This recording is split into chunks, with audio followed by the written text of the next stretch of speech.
வணக்கம். Great ventures வழங்கும் லாபம் கமாடிட்டியில் ஜெயிக்கலாம் வாங்க. இன்றைய நிகழ்ச்சிக்கு நம் அரங்கத்திற்கு வந்திருப்பவர் கிரேட் வெஞ்சர்ஸ் நிறுவனத்தின் தலைவரான திரு ஹரிஹரன் அவர்கள். கமாடிட்டியில் ஜெயிப்பது எப்படி என்பது குறித்து நம்முடைய விளக்கம் அளிக்க இருக்கிறார். நேயர்களே, நீங்கள் செய்ய வேண்டியது டிவி ஸ்கிரீன்ல பிளாஷ் ஆகிட்டு இந்த நம்பருக்கு டயல் செய்து உங்கள் கேள்விகளை கேட்கலாம். வாங்க நிகழ்ச்சிக்கு போகலாம். வணக்கம் சார். நேற்று மார்க்கெட் மூவ்மெண்ட்ஸ் எப்படி இருந்தது? நேற்று கோல்ட் ரேட் சிறிதளவு இறங்கியிருக்கு, அதே மாதிரி ருபி அது இறங்கியிருக்கு. முடியும் போது எப்படி சார் இருந்தது மார்க்கெட்? நேற்று ஓவரால் மார்க்கெட் எடுத்தோம்னா பெரிய மூவ்மெண்ட் இல்லை. ஈவன் கோல்டு எடுத்துக்கிட்டாலும் சரி, சில்வர் எடுத்துக்கிட்டாலும் சரி. கோல்டு கிட்டத்தட்ட $1 ஏறி முடிவடைஞ்சிருக்கு. சில்வர் ஒண்ணுமே இல்லை. யூஎஸ்டி ஒரு ஐஎன்ஆர் ஒரு 3 பைசா ஸ்ட்ராங்கா இருக்கு, அவ்வளவுதான். க்ரூட் ஆயில் கிட்டத்தட்ட $0.50 இறங்கி இருக்கு, அவ்வளவுதான். பெரிய அளவு மூவ்மெண்ட்ஸ் இல்லை. ஆனால் இன்று எதனால மூவ்மெண்ட்ஸ் இல்லை அப்படின்னா, இன்னைக்கு ஃபெட் மீட்டிங் இன்னைக்கு ஸ்டார்ட் ஆகுது. இன்னைக்கும் நாளைக்கும் ஃபெடோட சென்ட்ரல் பேங்க் மீட்டிங் இருக்கு. அந்த மீட்டிங்ல இன்ட்ரெஸ்ட் ரேட், அதாவது வட்டி விகிதத்தை கூட்டலாம் அப்படிங்கிற எதிர்பார்ப்பு இருந்துட்டு இருக்கிறதுனால அந்த ஒரு செய்திக்காக தங்கமும் வெள்ளியும் அந்த ரேஞ்ச் பவுண்ட்ல இருந்துட்டு ப்ராப்பர் ரேஞ்ச் பவுண்ட்ல இருக்கு. நாளை மாலை, புதன்கிழமை நாளை மாலை தான் அதோட செய்தி வெளியாகும். அதனால மூவ்மெண்ட்ஸ் நாளைக்கு ஈவினிங் நல்லா எதிர்பார்க்கலாம். ஒன்று. ரெண்டாவது, ஆயில் அந்த எதுவும் பெரிய தகவல் இல்லை. அந்த காசா இஷ்யூ, உக்ரைன் ரஷ்யா ப்ராப்ளம் எதுவும் பெரிய தகவல் இல்லை அப்படிங்கிறதுனால அதுவும் அதே மாதிரி இருந்துட்டு இருக்கு. பட் பேஸ் மெட்டல்ஸ் மட்டும் டிமாண்ட், அதாவது நேற்று முன்தினம் வெள்ளிக்கிழமை அன்னைக்கு யூரோசோனோட எக்கானமி, சைனீஸ் எக்கானமி பெட்டரா இருக்கு அப்படிங்கிறதுனால பேஸ் மெட்டல்ஸ் ஒரு டிமாண்ட் ரைஸ் ஆச்சு. நேற்று எடுத்தோன்னா பேஸ் மெட்டல்ஸ் எல்லா கமாடிட்டிஸுமே கொஞ்சம் ஏறிதான் முடிவடைஞ்சிருக்கு. அப்பார்ட் ஃப்ரம் நிக்கல் மட்டும் ஏன் ஏறல, நிக்கல் இறங்கி இருக்கு அப்படின்னா, இந்தோனேஷியாவில் அந்த எக்ஸ்போர்ட் பேன் பண்ணியிருந்த விஷயம் கொஞ்சம் சுமூகமாகலாம் அப்படிங்கிற மாதிரி ஒரு தகவல் வெளியானதுனால நிக்கல் மட்டும் கொஞ்சம் இறங்கி இருக்கு. மற்ற கமாடிட்டிஸ் எல்லாம் பேஸ் மெட்டல்ஸ் ஏறிதார். தொடர்ந்து பேசலாம் சார். பெங்களூர்ல இருந்து ஒரு நேயர் லைன்ல இருக்காங்க. வணக்கம் விஜயகுமார். வணக்கம், நான் ஹரிஹரன் சார் பேசுறேங்க. பேசுங்க விஜயகுமார். வணக்கம் சார். வணக்கம், சொல்லுங்க விஜயகுமார். ஃபிபனாச்சி ரீட்ரேஸ்மெண்ட் அப்படிங்கிறது எந்த இடத்துல எப்ப யூஸ் பண்ணணும்ங்கிறது மட்டும் எனக்கு கொஞ்சம் விளக்கமா சொல்ல முடியுங்களா? நான் ஆக்சுவலா ஃபிபனாச்சி ரீட்ரேஸ்மெண்ட் போட்டு வச்சிருக்கிறது இப்போ 18.18ல இருந்து, அதாவது சம் லோ பாயிண்ட்ல இருந்து 21.627, அதாவது இப்ப ஒரு 10-15 நாளைக்கு முன்னாடி வந்ததுங்க அந்த ஹை பாயிண்ட். சோ அந்த இடத்துல நம்ம ஃபிபனாச்சி போட முடியுங்களா? அது கரெக்டா இருக்கிறதா சொல்லுங்க. அப்புறம் எனக்கு இன்னைக்கு சில்வர் லெவல்ஸ் கொஞ்சம் சொன்னீங்கன்னா பரவாயில்லைங்க. ஃபிபனாச்சி ரீட்ரேஸ்மெண்ட் நான் சார்ட்டே எடுத்துட்டு வந்துட்டு நாளைக்கு ஃபுல்லா லைவா உங்களுக்கு காட்டுறேன். ஸோ தட் நீங்க மட்டும் இல்லாமல் உங்களுக்கு சொன்னா உங்களுக்கு புரியும், மற்றவங்களுக்கு எல்லாம் புரியணுங்கிறத நாளைக்கு லைவா வேணா சொல்லி தரேன். ஃபிபனாச்சி ரீட்ரேஸ்மெண்ட் வெளியே பொறுத்தவரையில 44,172 நேற்று மார்க்கெட் முடிவடைஞ்சிருக்கு. இன்னைக்கு எடுத்தோம்னா 44,350க்கு மேலே ஏறிச்சுன்னா பை பண்ணலாம். முதல் டார்கெட் 44,450. அதை டவுன் சைட்ல 44,120 கீழே போச்சுன்னா செல்லிங் போகலாம். முதல் டார்கெட் 43,980. சார், இந்தியாவோட gold duty curb spread fears of increase smuggling, இது எந்த அளவுக்கு சாத்தியமானது சார்? ஸ்மக்லிங் இன்க்ரீஸ் ஆயிருக்கா? இல்ல, அது எப்பவுமே இந்த இம்போர்ட் டியூட்டியை இன்க்ரீஸ் பண்ணாங்க அப்படின்னா ஸ்மக்லிங் ரைஸ் ஆகிட்டு தான் போகும். இம்போர்ட் டியூட்டியை குறைச்சாங்க அப்படின்னா ஸ்மக்லிங் குறையும். It's as simple as that. ஏன்னா இப்போ ரீசெண்ட் டேஸ்ல இம்போர்ட் டியூட்டி மறுபடியும் ரைஸ் பண்ணிருக்கிறதுனால கொஞ்சம் அதிகமாக தான் ஆகுதுன்னு கேள்விப்படுறோம். சார், கடந்த 2 மாதங்களாகவே தங்கம் ஒரு ஏற்றம் இறக்கம் காணப்பட்டிருக்கு. இதற்கு முக்கியமான ரீசன் என்னவா இருக்கும் சார்? இல்ல, சென்ற வாரம் ஏற்றம் இறக்கம் இருந்தது. இந்த வாரம் நேற்று ஒரு நாள் தான், திங்கட்கிழமை அப்படின்னா பெரிய அளவு மூவ்மெண்ட்ஸ் இல்லை மார்க்கெட்ல. ஆனால் இன்று மாலையிலிருந்து கொஞ்சம் மூவ்மெண்ட் ஸ்டார்ட் ஆகும். நாளை கொஞ்சம் நல்லாவே இருக்கும் அப்படிங்கிறது. சார், ஒரு குட் கமாடிட்டி புரோக்கர் தேர்ந்தெடுக்கிறது, சூஸ் பண்றது எப்படி சார்?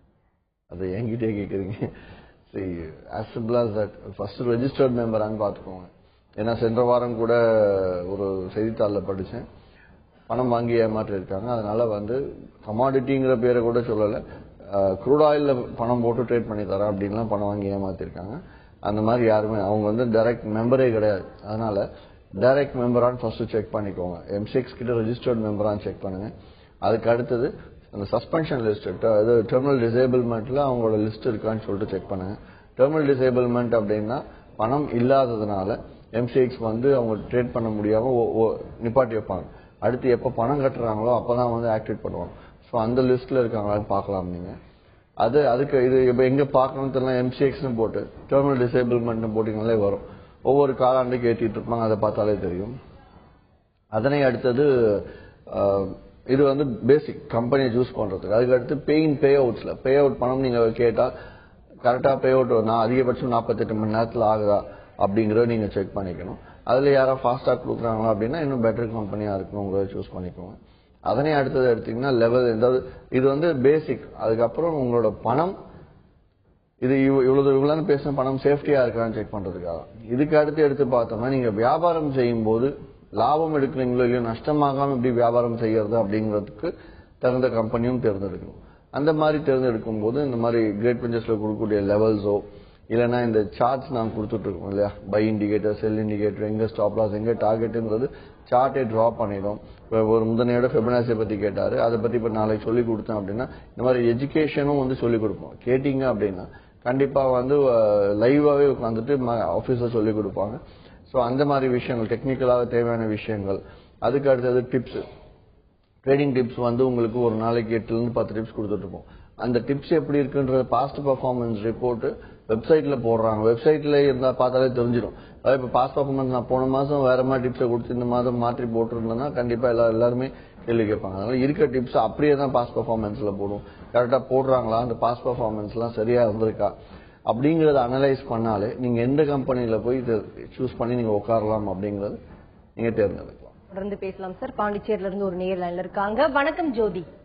வணக்கம் மேடம், சாரிட்ட பேசணும். பேசுங்க ஜோதி. ஹலோ, வணக்கம் சார். வணக்கம் சார். நிக்கல் வந்து இன்னும் குறையறதுக்கான வாய்ப்பு இருக்குதா சார்? இல்ல, நேற்று தான் ஒரு சின்ன தகவல் வெளியாச்சு. அதனால அந்த தகவல் தொடருதா அப்படிங்கறத நம்ம பொறுத்திருந்து தான் பார்க்கணும். ஏன்னா ஓவரால் பேஸ் மெட்டல்ஸ் வந்து மேல போயிட்டு இருக்கும்போது நிக்கல் மட்டும் இறங்கி இருக்கும்போது இன்னும் இறங்குமா அப்படிங்கிற எதிர்பார்ப்பு நமக்கு வேண்டாம். இதே பேஸ் மெட்டல்ஸ் இறங்குது அப்படின்னா நிக்கலும் கூட இறங்கும். சோ இந்த இந்தோனேஷியா பேண்ட் ரிப்போர்ட் வந்து ரிலாக்ஸ் பண்றாங்க அப்படிங்கிற மாதிரி ஏதாவது நியூஸ் வெளியாச்சு அப்படின்னா மார்க்கெட் நிக்கல் ஃபாலோ ஆகிறதுக்கான வாய்ப்புகள் இருக்கு. கமோடிட்டி ட்ரேடிங்ல வந்து ஃபண்டமெண்டல்ஸ் பார்ட் அதிகமா இல்ல டெக்னிக்கல்ஸோட பார்ட் வந்து அதிகமா இருக்குமா சார்? இல்ல, சரி, கமோடிட்டிஸ்ல வந்து டெக்னிக்கல்லா மார்க்கெட் நல்லா பிஹேவ் ஆகும்.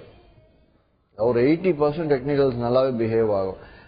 when compared to stock market or currency, first technical ரொம்ப நல்லா பிஹேவ் ஆகுது commodity, ரெண்டாவது கரன்சி, மூணாவது தான் ஸ்டாக்ஸே வரும். ஏன் அப்படின்னா மார்க்கெட் வந்து அரவுண்ட் த கிளாக் 24 hours உலகம் முழுக்க ஒவ்வொரு இடத்துல வந்து மூவ்மெண்ட்ஸ் கொடுத்துக்கிட்டே இருக்கும். அதனால ஒவ்வொரு ரேட்லயும் வியாபாரம் நடந்துட்டே இருக்கிறதுனால நம்ம இந்தியன் மார்க்கெட் ஓபன் ஆனதுக்கு அப்புறமா அந்த பிரஷர் அந்த ஒரு ட்ரெண்ட் அப்படியே கண்டினியூ ஆகும். சோ அதனால இதுல செயற்கையாக விலை மாற்றம் இந்த கமோடிட்டிஸ்ல பண்ண முடியாது அப்படிங்கறதுனால ஈஸியா வந்து டெக்னிக்கல்ஸ் ஒர்க் அவுட் ஆகும். வந்து பேசுவோம் சார். பாண்டிச்சேரியில நெக்ஸ்ட் காலர் லைன்ல இருக்காங்க. வணக்கம் தனசேகர். சார் வணக்கம் சார், தனசேகர் பேசுறேன். வணக்கம். நேற்று நிக்கல்ல பெரிய மாற்றம் இருந்தாலும் நீங்க சொன்ன 4 ரூபா லாபத்துல வந்து சார், மிக்க நன்றி சார். நல்ல கரெக்டா போயிட்டு வந்தது. அது மாதிரி பாத்தீங்கன்னா நான் பேப்பர் ட்ரேடிங் தான் பண்ணிட்டு இருக்கேன். இன்னும் நம்ம கம்பெனி இன்னும் நான் போகல. இப்ப நீங்க இந்த லெவல் வச்சு பண்றேன்னு சொல்லிட்டு ஒரு மெசேஜ் எல்லாம் பாக்குறீங்க இல்லீங்களா சார்? அதாவது இன்னைக்கு இப்படி போவோம், இது மாதிரி மெசேஜஸ் எல்லாம் வருதுன்னு சொல்லிட்டு அந்த வெப்சைட்ல என்னன்னு சொல்ல முடியுமா சார்? ஒன்னும் இல்ல, நீங்க பாண்டிச்சேரியிலேயே இந்த ராஜீவ்காந்தி ஹாஸ்பிட்டலுக்கு நேர் எதிரில வந்து கிரேட் வெஞ்சர்ஸோட ரீஜனல் ஆபீஸ், பாண்டிச்சேரி ஸ்டேட் ஆபீஸே இருக்கு. தாராளமா நீங்க அங்க போனீங்கன்னா உங்களுக்கு ஃபுல்லா மார்க்கெட்டை பத்தி சொல்லி கொடுப்பாங்க. சொல்லி கொடுத்துட்டு இந்த லெவல்ஸ் எங்க பார்க்கணும் அப்படிங்கிற விஷயமும் சொல்லி கொடுப்பாங்க. அதுக்கப்புறம் நீங்க சூஸ் பண்ணி ட்ரேட் பண்ணலாம். தொடர்ந்து பேசுவோம் சார். கோவில இருந்து அடுத்த நேர் லைன்ல இருக்காங்க. வணக்கம் மணிகண்டன். வணக்கங்க, குரு கிட்ட பேசுங்க மணிகண்டன். சார் வணக்கங்க சார். வணக்கம் சார். முதல்ல வந்து முஸ்லீம் நண்பர்களுக்குலாம் இனிய ரம்லான் வாழ்த்துக்கள் சார். அப்புறம் சார் இந்த ரம்ஜானுக்கும் கோல்டுக்கும் ஏதாவது சம்பந்தம் இருக்குங்களா சார்? அது மட்டும் கொஞ்சம் சொன்னீங்கன்னா நல்லா இருக்கும். ஏன்னா பாஸ்ட் 3 years அது கொஞ்சம் ரிலேட்டடா இருக்குதுங்க. அது மட்டும் கொஞ்சம் சொன்னீங்கன்னா நல்லா இருக்கும். தேங்க்யூ. சிம்பிள். அதாவது வந்து ரம்ஜான் டைம்ல கோல்டு, இப்ப நம்ம தீபாவளியில வாங்குற மாதிரி ரம்ஜான் டைம்ல அவங்களும் கோல்ட்ல இன்வெஸ்ட் பண்றது சகஜம் தான். இது வந்து உலக அளவுல பண்ணும்போது அதற்கான டிமாண்ட் மார்க்கெட்ல இருக்கும் அப்படிங்கறதும் ஒரு எதிர்பார்ப்பு இருக்கு. இருந்தாலும் எப்பவுமே அவங்க நிறைய சொல்லியிருக்கேன். விஷயம் என்னன்னு சொல்லியிருக்கேன்னா, அதாவது ஒரு பிசிக்கல், அதாவது லிட்டரல் டிமாண்ட். ஃபார் எக்ஸாம்பிள், ஒரு ரீட்டைல் யூசர்ஸ், நம்மள மாதிரி வாடிக்கையாளர்கள், பொதுமக்களால வரக்கூடிய டிமாண்டுக்கு தங்கத்துல பெரிய மாறுதல் இருக்காது அப்படின்னு நான் சொல்லியிருக்கேன். ஏன்னா ஃபார் எக்ஸாம்பிள் இந்தியா எடுத்துட்டோம்னா தீபாவளி, இந்தியா தான் அதாவது பாப்புலேஷன்ல நம்பர் 2ல இருக்கு. ஸோ அந்த வகையில இங்க இந்தியாலேயே வந்து தீபாவளி அப்ப டிமாண்ட் கண்டிப்பா இருக்கும். ஆனா நீங்க சென்ற வருடம் அதுக்கு முந்தின வருடம் எடுத்து பார்த்தா தீபாவளி அப்ப மார்க்கெட் கொஞ்சம் அந்த ஒரு வாரம் மார்க்கெட் இறங்குச்சு. ஸோ டிமாண்ட் இருக்கும்போது மார்க்கெட் ஏறதானே செய்யணும். இதே மாதிரி தான் வந்து ரம்ஜானுக்கும் சரி, ஈவன் கிறிஸ்துமஸ்க்கும் சரி, இந்த டைம்ல வந்து கோல்ட்ல இன்வெஸ்ட் பண்றவங்கள ஆக்சுவலா பண்ணாலும் நிறைய பேர் கோல்டு வாங்கினாலும் அதனால வந்து ரேட் ஏறுறது அப்படிங்கிறது நடக்கிறது இல்லை. கோல்டோட இம்பாக்ட் ஒரு 10% அதிகபட்சம் இம்பாக்ட் இருக்கலாம். அதாவது ஓவரால் அதே மிச்சம் 90% வந்து இந்த ஓவரால் வேர்ல்டு எக்கானமி, ஒவ்வொரு நாடோட பொருளாதாரத்தை பேஸ் பண்ணி, உலக பொருளாதாரத்தை பேஸ் பண்ணி தான் கோல்டு பிஹேவியர் இருக்குமே தவிர ஒரு பொதுமக்களால வரக்கூடிய கிரியேட் ஆகக்கூடிய டிமாண்டுக்கு, மார்க்கெட்ல கிரியேட் ஆகக்கூடிய டிமாண்டுக்கு வந்து பெரிய அளவு மார்க்கெட் பிஹேவ் ஆகாது ஆன்லைன்ல. சார் தொடர்ந்து பேசுவோம். அடுத்த நேயர் இருக்காங்க. வணக்கம் மோகன்ராஜ். ஹலோ, சொல்லுங்க மோகன்ராஜ், உங்க கேள்வி என்னன்னு கேளுங்க. மேடம் என்னோட மோகன்ராஜ் இல்ல, ஓம் பிரகாஷ் நேம். இது பாத்தீங்கன்னா சாரிட்ட 2 கேள்வி கேட்கணும். ஒன்னு வந்து க்ரூட் ஆயில் லெவல் இன்னைக்கு என்னன்னு சொல்லிட்டு தெரியணும். ரெண்டாவது பாத்தீங்கன்னா அவருடைய அக்கௌண்ட் சப்போஸ் அவர்கிட்ட நம்ம ஓபன் பண்ணோம் அப்படின்னா ஆன்லைன்லயே போன்லயே நம்ம ஆர்டர் பண்ணி பிளேஸ் பண்ணலாமா? எங்க இருந்து கூப்பிடுறீங்க மோகன்ராஜ்? நான் சென்னையில இருந்து கால் பண்றேன் சார். குட். ஏதாவது இன்னைக்கு ஆயில் லெவல் சொல்லிடுறேன். 6144க்கு மேல இருந்துச்சுன்னா பை பண்ணுங்க. முதல் டார்கெட் 6164, 20 ரூபா டார்கெட் இருக்கு. டவுன் சைட்ல 6111 கீழே ஷார்ட் போகலாம். முதல் டார்கெட் 6098 இருந்தாலும் 6102, 6103ல வெளியாகிறது நல்லது. சென்னையிலே கிரேட் வெஞ்சர்ஸோட ஹெட் ஆபீஸே இருக்குங்கிறதுனால நீங்க நேர்ல வந்தும் அக்கௌண்ட் ஓபன் பண்ணிக்கலாம். இல்ல ஆன்லைன்ல பண்ணணும்னு நினைச்சீங்கன்னா ஆன்லைன்ல நீங்க account opening, account application download ஒரு லிங்க் இருக்கும் வெப்சைட்ல. இல்ல நீங்க போன் பண்ணி கேட்டாலும் அது இமெயிலோ அனுப்புவாங்க. அதுல நீங்க எழுதி ஃபில் பண்ணி இமெயிலோ ஆர் அப்ளிகேஷனை கொரியரோ அனுப்புவாங்க. அதை நீங்க ஃபில் பண்ணி திருப்பி நீங்க ரிப்ளை கொடுத்தாலே போதும். சார் செமினார்ஸ் பத்தி சொல்லுங்க. வரக்கூடிய செமினார்ஸ் வந்து எங்க நடக்குது, எப்போ நடக்குது சார்? செமினார்ஸ் மதுரையில் நடக்கிறது. வரும் ஞாயிற்றுக்கிழமை காலை 10 மணிக்கு மதுரையில் சேம்பர் ஆஃப் காமர்ஸ்ல நடக்க இருக்கு. முன்பதிவு அவசியம், அனுமதி இலவசம் தான். இதுல வந்து கமாடிட்டி மட்டுமல்ல, மதுரையில் முதன்முறையாக கரன்சிக்கும் செமினார் நடத்திருக்கும். கரன்சியில யாரெல்லாம் இன்வெஸ்ட் பண்ண ரெடியா இருக்கீங்களோ இல்ல கத்துக்கணும்னு நினைக்கிறீங்களோ தாராளமா அதில் கலந்துக்கலாம். சார் அந்த நேயர் கேட்ட மாதிரி இப்போ ஆன்லைன்ல வந்து இப்போ அக்கௌண்ட் ஓபன் பண்றதுக்கு இந்த ப்ராசஸிங் வந்து எப்படி சார் இருக்கும்? நேரடியா பண்ணும்போது அதே ப்ராசஸ் இருக்குமா, இல்ல ஆன்லைன்ல வந்து வேற டிஃபர் ஆகுமா சார்? கிரேட் வெஞ்சர்ஸை பொறுத்த வரைக்கும் மேக்சிமம் வந்து 24 ஹவர்ஸ்ல அக்கௌண்ட் ஓபன் ஆயிடும். இன்னைக்கு ரெஜிஸ்டர் இல்ல இன்னைக்கே வேணும் அப்படின்னு கேட்டாலும் கிரேட் வெஞ்சர்ஸோட பிரான்ச்சஸ்க்கு நேரா போனா அவங்க அன்னைக்கே அக்கௌண்ட் ஓபன் பண்ணி அன்னைக்கே ட்ரேடிங் அலோவ் பண்ற அளவுக்கு பண்ணுவாங்க. பட் ப்ரொவைடட் லைக் எங்களோட பேங்க்குக்கு ஃபண்ட் டிரான்ஸ்ஃபர் ஆயிருந்தா மட்டும் லிமிட் கொடுத்துட்டு இருப்போம். இல்லை அக்கௌண்ட் ஓப்பனிங் சேம் டே எப்படியுமே ஆயிடும். ஸோ ஆன்லைன்ல நீங்க செய்யணும்னு நினைச்சாலும் தாராளமா ஆன்லைன் ஃபார்ம் மெயில் அனுப்புறோம். அதுல நீங்க டைப் பண்ணியோ இல்ல எழுத திருப்பி எங்களுக்கு கொரியரா போட்டீங்க அப்படின்னா அதாச்சும் பேசலாம் சார். நெக்ஸ்ட் காலர் லைன்ல இருக்காங்க. வணக்கம் மோகன்ராஜ். வணக்கம் மேடம், சாரிட்ட பேசணும். பேசுங்க மோகன்ராஜ். வணக்கம் சார். வணக்கம். ஹலோ வணக்கம் சொல்லுங்க மோகன்ராஜ். மோகன்ராஜ் உங்க கேள்வி என்னன்னு கேளுங்க. மேடம் நான் கிரேட் வெஞ்சர் கிளைண்ட். நானு என் ஃப்ரெண்டு வந்து ஒரு சப் புரோக்கர் கிட்ட இதே மாதிரி தான் ஒரு 5 லட்ச ரூபா பணம் போட்டு ட்ரேட் பண்ணிட்டு இருந்தான். அவங்களே பண்ண சொல்லிட்டு இந்த மாதிரி உனக்கு மாசம் 10% தரேன்னு சொல்லிட்டு இப்போ எதுவுமே தரதில்ல 5 மாசமா.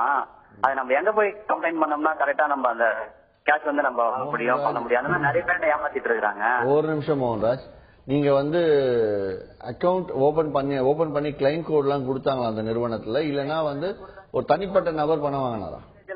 மெசேஜ் எல்லாம் நமக்கு வந்திருக்கு சார். அதுக்கப்புறம் இப்ப கொஞ்ச நாளா வரதில்ல.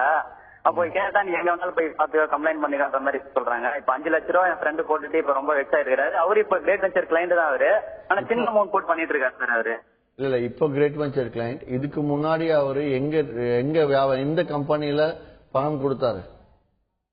ஆதித்யா ட்ரேடிங் கம்பெனி சார் இது. Okay okay. ஏடிசி கூடுவாஞ்சேரியில இருக்கு. சரி, அதாவது வந்து அந்த நிறுவனம் எல்லாமே வந்து சரியான நிறுவனம் தான். அந்த நிறுவனத்தோட பேரை சொல்லி யாராவது ஏமாத்தி இருக்கிறதுக்கான வாய்ப்புகள் இருக்கு. அப்படி ஏமாத்தி இருந்தாங்க அப்படின்னா நிறுவனத்தை அணுகுனீங்கனால கண்டிப்பா யாரு என்ன எப்படி ஏமாத்தினாங்க அப்படிங்கறது. இங்க அந்த 5 லட்சம் ரூபாய் அப்படிங்கறது நீங்க அக்கௌண்ட்ல ப்ராப்பரா கொடுத்துருந்தீங்க, நிறுவனத்துக்கு கொடுத்துருந்தீங்க அப்படின்னா கண்டிப்பா வந்து ஏமாத்துறதுக்கான வாய்ப்புகள் கிடையாது. அப்படி நீங்க கொடுத்து அவங்க வியாபாரம் செஞ்சு அக்கௌண்ட்ல வந்து ஏதாவது டீலர், அதாவது சப் புரோக்கர் சொல்றீங்க, சப் புரோக்கர் வந்து ட்ரேட் பண்ணி கிளைண்ட்டை ஏமாத்தி அவரோட புரோக்கரேஜுக்காக ட்ரேட் பண்ணி சப் புரோக்கர் காலி பண்ணி இருந்தாரு அப்படின்னா நிறுவனத்துக்கு அணுகுனா நிறுவனம் அதுக்கான கண்டிப்பா எல்லா வித ஆலோசனையும் பண்ணி கொடுப்பாங்க. இந்த மாதிரி நிகழ்வுகள் எங்கேயுமே நடக்கக்கூடாதுங்கிறதுக்காக தான் நான் வந்து தெளிவா சொல்லுவேன், எந்த நிறுவனமாக இருந்தாலும் சரி, இல்ல கிரேட் வெஞ்சர்ஸாக இருந்தாலும் சரி, மாசம் 10% கொடுக்குறேன், 8% கொடுக்குறேன், நீங்க பணம் கொடுங்க, நான் ட்ரேட் பண்ணி கொடுக்குறேன் பணம் கேட்டாங்க அப்படின்னா நீங்க கொடுக்க கூடாது. அப்படி நீங்க கொடுக்கறது அப்படின்னா உங்ககிட்ட இருந்தா அவங்க எழுதி வாங்கணும். என்ன எழுதி வாங்கணும்? உங்களுக்காக நான் ட்ரேட் பண்ணி கொடுக்குறேன், லாபமோ நஷ்டமோ உங்களை சார்ந்ததுன்னு உங்களுக்கு சொல்லிட்டு உங்ககிட்ட இருந்து எழுதி வாங்கியிருந்தாங்கன்னா மட்டும் அது செல்லும். இல்லைன்னா பணம் வாங்கி நான் ட்ரேட் பண்ணி தரேன் நீங்க கொடுத்து நீங்க ஏமாந்தாலும். ஏன்னா ஒவ்வொரு நாளும் எல்லா நிறுவனத்துல இருந்தும் ஒவ்வொரு நாள் காலையில மெசேஜ் அனுப்புறாங்க, ஒவ்வொரு வியாபாரத்துக்கும் மெசேஜ் அனுப்புவாங்க. இன்கேஸ் அவங்க பண்ண வியாபாரத்துக்கும் உங்களுக்கு மெசேஜ் வரல, இல்ல கிரேட் வெஞ்சர்ஸ் அந்த மாதிரி பண்ணி ஒரு லட்சம் லாஸ் பண்ணிட்டாங்க, இல்ல ஏதோ ஒரு நிறுவனத்தில் லாஸ் பண்ணிட்டாங்க, மெசேஜ் உங்களுக்கு சேரல அப்படின்னா மட்டும் நீங்க எம்சிஎக்ஸ்ல கம்ப்ளைண்ட் கூகுள்ல போயிட்டு எம்சிஎக்ஸ் கம்ப்ளைண்ட் ஃபார்ம் டவுன்லோட் பண்ணி அதை நீங்க ஃபில் பண்ணி நீங்க எம்சிஎக்ஸ்க்கு போட்டீங்கன்னா உடனடி நடவடிக்கை அங்க எடுப்பாங்க. பேசுவோம் சார். நெக்ஸ்ட் காலர் லைன்ல இருக்காங்க. வணக்கம் பிரகாஷ். ஹலோ சார், வணக்கம் சார். நான் சென்னையில இருந்து கால் பண்றேன். பிரகாஷ் என்னோட பேரு. சார் எனக்கு 2 கொஸ்டின்ஸ் இருக்கு. ஒன்னு நான் உங்ககிட்ட அக்கௌண்ட் ஓபன் பண்ணிட்டு பை செல் ஆர்டர் நான் போன்லயே நானே போட்டுக்கணும் இண்டிபெண்டா. இந்த மாதிரி ஆப்ஷன்ஸ் உங்க இதுல இருக்கா? ரெண்டாவது நீங்க குடுக்குற சார்ட்ல இப்போ ஃபேமஸா ஒரு இச்சிமோகோ சார்ட்ஸ் அப்படின்னு சொல்லிட்டு சொல்றாங்க ஒரு இண்டிகேட்டர். அந்த இண்டிகேட்டர் உங்க சார்ட்ல இருக்கா? இது 2 கேள்வி தான் இருக்கு. நீங்க போயிட்டு ஜிவி சூப்பர் ட்ரெண்ட்ஸ் இருக்கும், சூப்பர் ட்ரெண்ட்ஸ் கீழே இச்சிமோகோவும் கொடுத்துருப்போம், அதையும் நீங்க தாராளமா பாத்துக்கலாமே. அது இல்லாம உங்களுக்கு வேற ஏதாவது எக்ஸ்ட்ரா ஆட் பண்ணணும் நீங்க ஏதாவது வச்சிருந்தீங்கனாலும், இல்ல நீங்களே ஒரு ஸ்ட்ராட்டஜி கண்டுபிடிச்சு உங்க பேரை போட்டு நீங்க அந்த strategy, for example Guru strategy அப்படின்னு சொல்லிட்டு நீங்களா உங்க பேரை போட்டு ஒரு ஸ்ட்ராட்டஜி கொடுத்தீங்க அப்படின்னா அந்த ஸ்ட்ராட்டஜியை நான் ஆட் பண்ணி கொடுக்க தயார் நான் உங்களுக்கு. சோ அதை வச்சு ஆட்டோமேட்டிக்கா பைசல் இண்டிகேட்டரும் கொடுக்கும் உங்களுக்கு சிஸ்டம். சோ அந்த அளவுக்கு கஸ்டமைஸா தான் பண்ணிருக்கோம். ஒன்னு இதுக்கு ஃபர்ஸ்ட் கேள்வி என்ன கேட்டிருந்தாரு? Buy and sell independent order எடுக்க பை அண்ட் செல் நீங்க தாராளமா கிரேட் வெஞ்சர்ஸ்ல இருக்கக்கூடிய எந்த ஆபீஸ்க்கு வேணாலும், நீங்க சென்னை அப்படின்னா சென்னையில் இருக்கக்கூடிய ஹெட் ஆபீஸ்க்கு போன் பண்ணி காலை 10 மணில இருந்து இரவு 11:30 வரைக்கும் நீங்க தாராளமா ஆர்டர்ஸ் போடலாம். மற்ற ஊர்ல இருக்கவங்க அந்தந்த ஊர் பிரான்ச் அன்னைக்கு தாராளமா போன்லயே ஆர்டர்ஸ் போடலாம். ஏன்னா இது காலங்காலமா நடந்துட்டு இருக்க விஷயம் தான். தொடர்ந்து பேசுவோம். நெக்ஸ்ட் காலர் லைன்ல இருக்காங்க. வணக்கம் Dinesh. Sir good morning sir. உங்க ரசிகர் பேசுறேன். இன்னைக்கு மார்க்கெட் உண்டா? நான் கோல்ட்ல செல் பண்ணட்டுமா பை பண்ணட்டுமா சார்? Good morning. இன்னைக்கு பகல் மார்க்கெட் இல்ல, மாலை 5 மணிக்கு தான் மார்க்கெட் இருக்கு. இன்னைக்கு கோல்ட பொறுத்தவரை லெவல்ஸ் சொல்றேன். நேற்று மார்க்கெட் மூவ்மெண்ட் ரொம்ப குறைவு அப்படிங்கறதுனால இன்னைக்கு ப்ராஃபிட் லாஸும் கம்மியா தான் இருக்கும். பட் ஸ்டில் முடிஞ்ச அளவுக்கு யூட்டிலைஸ் பண்ணுங்க. 27,981க்கு மேல மார்க்கெட் ட்ரேட் ஆச்சு அப்படின்னா 28,014 கிட்டத்தட்ட ஒரு 35 ரூபா தான் லாபம் இருக்கு. ஆனால் வரத்துக்கான வாய்ப்பும் இருக்கு. ப்ராஃபிட் அதிகமா வேணா 2 லாட்டா ட்ரேட் பண்ணிக்கலாம். நீங்க அது 27,903 கீழே போச்சுன்னா செல் பண்ணலாம். முதல் டார்கெட் 27,860 இருக்கு. கிட்ட 43 ரூபாய் டார்கெட் 30 ரூபா லாபத்துல வெளியாகும். சார் கிரேட் வெஞ்சர்ஸ் கம்பெனி எந்த காரணத்தினால எந்த விஷயத்தினால தனிச்சையா அதாவது தனித்தன்மையா விளங்குது? அதே மாதிரி செமினார்ஸ் பத்தி சுருக்கமா சொல்லுங்க சார். அதாவது இவ்வளவு நாளா கிரேட் வெஞ்சர்ஸ் கிட்டத்தட்ட ஒரு 3.5 இயர்ஸா எடுத்து 4 இயர்ஸா எடுத்து பார்த்தோம்னா கமாடிட்டி மட்டும் எக்ஸ்க்ளூசிவா பண்ணிட்டு இருந்தோம். வேற எதுவுமே நாட் கரன்சியோ இல்ல ஸ்டாக்ஸ் எதுவுமே ஆட் பண்ணல. கரன்சியா எடுத்து பார்த்தோம்னா கிட்டத்தட்ட 6-7 மாதமா லான்ச் பண்ணணும்னு நினைச்சிட்டு டிராக் பண்ணிட்டே இருக்கேன். எதனால டிராக் பண்ணிட்டு இருக்கேன் அப்படின்னா, அதுவும் கமாடிட்டி எந்த அளவுக்கு சிறப்பான விஷயங்கள், அதாவது அளவுகள் மார்க்கெட்டே தெரியாதவங்களுக்கு யூஸ் பண்றதுக்கு அளவுகள், அதே மாதிரி சார்ட்ஸ் சார்ட்டை பார்த்து ட்ரேட் பண்ண நினைக்கிறவங்களுக்கு சார்ட், அந்த சார்ட்டையும் ஈஸியா புரிஞ்சுக்கிற அளவுக்கு பை இண்டிகேட்டர் கொடுத்து அதுவே ஸ்டாப் லாஸ் டார்கெட் லைன்ஸ் எல்லாம் போடுற மாதிரி சார்ட் டிசைன் பண்ணியிருக்கிறது. அதுக்கடுத்து ட்ரேடிங் டிப்ஸ், ஒவ்வொரு நாளைக்கு குறைந்த 8 to 10 டிப்ஸ் வரா மாதிரி ஏற்பாடுகள் எல்லாமே கரன்சிலையும் எடுத்துட்டு வரதா டார்கெட். ஸோ கமாடிட்டியை பொறுத்த வரைக்கும் இந்த 3 விஷயங்கள் இல்லாமல் மார்க்கெட் அவுட்லுக், டெய்லி ரிப்போர்ட்ஸ், என்னென்ன நியூஸ் வெளியாக இருக்கு, அந்த நியூஸோட அவுட்புட் என்ன அப்படிங்கறத வெப்சைட்ல கொடுக்கறது, அந்த லைவ் பேக் ஆஃபீஸ், மொபைல்ல எடுத்து பார்த்தா 2-way இன்டராக்டிவ் SMS, அதாவது உங்களோட மார்க்கெட் ரேட்டை கேட்கறதுக்கோ இல்ல உங்க பேலன்ஸை கேட்கறதுக்கோ பொசிஷன் கேட்கறதுக்கோ நீங்க கிரேட் வெஞ்சர்ஸ்க்கு போன் பண்ண வேண்டிய அவசியமே கிடையாது. மொபைல்ல இருந்து நீங்க ஒரே ஒரு மெசேஜ் அனுப்பினாலே 30 நொடியில உங்களோட பேலன்ஸோ இல்ல பொசிஷனோ ரேட்டோ இமீடியட்டா மொபைலுக்கு த்ரோ ஆகுறது, இன்ஸ்டன்ட் SMS ஃபெசிலிட்டி. இதெல்லாம் எந்த புரோக்கிங் ஃபர்ம்லயும் கிடையாது அக்ராஸ் இந்தியாவே. ஸோ இதெல்லாம் லான்ச் பண்ணிருக்கிறத ப்ராப்பரா யூஸ் பண்ணணும். இது அப்படியே கரன்சி கொடுக்கறதுனால தான் கொஞ்சம் டிலே ஆயிட்டு இருக்கு. அதையும் லான்ச் பண்ணிட்டேன் அப்படின்னா எக்ஸ்க்ளூசிவ் கமாடிட்டி அண்ட் கரன்சியும் கலந்து இந்த மாதிரி விஷயங்கள் எல்லாமே கரன்சிக்கும் கொடுத்துருவோம். சார் ஈரோட்ல இருந்து ஒரு நேர்ல இருக்காங்க. வணக்கம் கார்த்திகேயன். வணக்கம் மேடம், சார்ட்டு பேசணும். கார்த்திகேயன் வணக்கம் சார். வணக்கம் சார். குரூட் ஆயில் நேற்று உங்க லெவல் கரெக்டா இருந்தது சார். Very good. நல்லா ப்ராஃபிட் பார்த்தேன் சார். சார் வந்து இப்ப 2 ட்ரிப் நாளாவே வந்து அந்த 6080க்கு வந்துட்டு மேல திரும்புது சார். என்ன காரணம் சார்? இன்னைக்கு எப்படி இருக்கும்? இன்னைக்கு பகல் மார்க்கெட் இல்லைங்கிறதுனால ஈவினிங்ல கொஞ்சம் மூவிங் நிறைய இருக்குமா? கொஞ்சம் சொல்லுங்க சார். டிவியில் பாத்துக்கிறேன். சரி, அது 6080 அப்படிங்கும்போது அந்த இடத்துல சப்போர்ட் கொஞ்சம் ஸ்ட்ராங்கா இருந்தா அதுல மூவ்மெண்ட் 2 வாட்டி அங்க அந்த ரேட்டுக்கு வந்து பவுன்ஸ் பேக் ஆயிருக்கும். இரண்டாவது இன்னைக்கு ஆயில் ரேட்ஸ் ஆல்ரெடி இருந்தாலும் சொல்றேன் 6144க்கு மேல ஏறிச்சுன்னா பை பண்ணுங்க. முதல் டார்கெட் 6164. அதே டவுன் சைட்ல 6111 கீழே போச்சுன்னா செல் பண்ணலாம். முதல் டார்கெட் 6098 ஆகிறதுனால 6100க்குள்ளேயே நீங்க வெளியாகிறது நல்லது.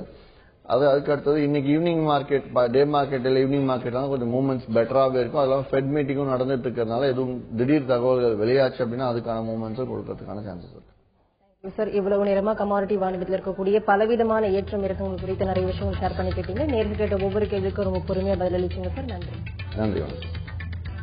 கிரேட் வெஞ்சர்ஸ் வழங்கும் லாபம் கமாடிட்டியில் ஜெயிக்கலாமாக நிகழ்ச்சிக்கு இன்று நம் அரங்கத்திற்கு வந்திருப்பவர் கிரேட் வெஞ்சர்ஸ் நிறுவனத்தின் தலைவரான திரு ஹரிஹரன் அவர்கள். கமாடிட்டியில் ஜெயிப்பது எப்படி என்பது குறித்து அவர்கள் சொன்ன பலவிதமான தகவல்கள் உங்களுக்கு ரொம்பவே யூஸ்ஃபுல்லா இருந்திருக்கும். மீண்டும் சந்திப்போம். வணக்கம்.